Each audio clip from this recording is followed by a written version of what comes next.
ارے کاشی بھائی، مشہور یونانی فلاسفر ارسطوٹل کا ایک قول ہے کم بولنے کے بارے میں۔ آپ اس کے بارے میں کچھ جانتے ہیں کیا؟ ہاں بھائی، مشہور یونانی فلاسفر ارسطو کا یہ قول جو کم بولنے سے متعلق ہے، میں آپ کو ایک بادشاہ کی دلچسپ کہانی کے ذریعے سمجھاتا ہوں۔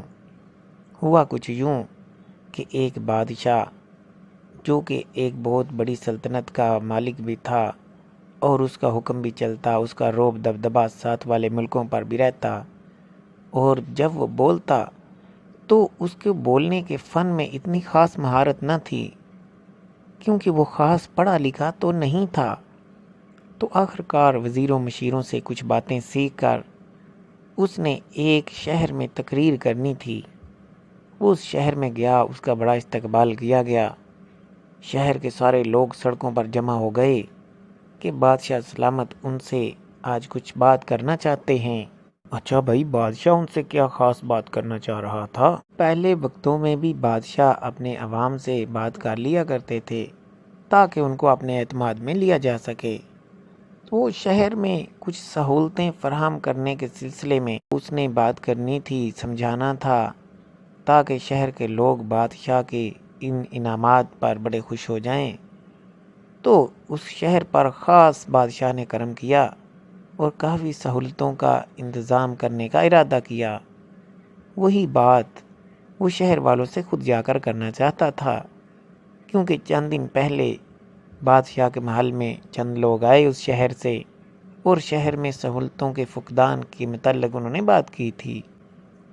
تو وزیروں نے مشورہ دیا کہ آپ خود جا کر اس شہر میں تقریر کریں اور عوام سے بات کریں، کیونکہ وہ شہر ہمارے ملک کا بڑا اہم شہر ہے، کہیں وہاں بغاوت ہی نہ ہو جائے۔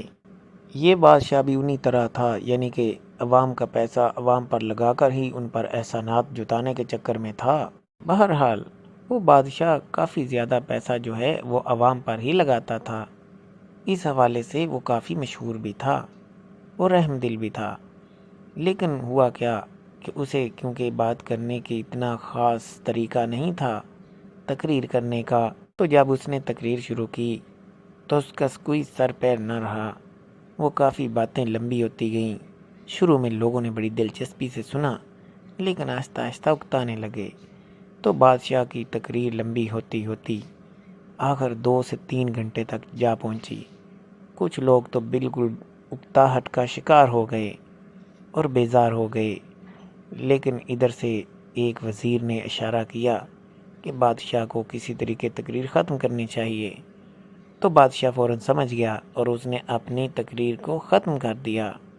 بادشاہ کو متعلقہ بات ہی کرنی چاہیے تھی۔ ہاں، تو واپس محل آ کر جب بادشاہ نے پوچھا کہ آپ نے مجھے تقریر ختم کرنے کا اشارہ کیوں دیا آخر، تو اس وزیر نے کہا، بادشاہ سلامت، کم بولنا ہی سب سے فائدہ مند اور آسان ترین کام ہے۔ جتنا انسان کم بولتا ہے اتنی اپنی تعریف بھی نہیں کرے گا، دوسروں کی چغلیاں نہیں کرے گا، غیبت نہیں کرے گا۔ تو لہٰذا جو ضروری بات ہو وہ کی جائے، اس کے علاوہ باقی باتوں کو حذف کر دینا ہی بہتر ہے۔ تو یہی ارسطو کا قول بھی ہے۔ ہاں بھائی، یہی ارسطو کا قول ہے۔ اب تم بھی اس پر عمل کیا کرو، تم بھی بڑا یار بولتے ہو کمال بھائی۔ ہے، ایک تو تمہاری تعریف کر رہا ہوں، اوپر سے مجھے کہہ رہے ہو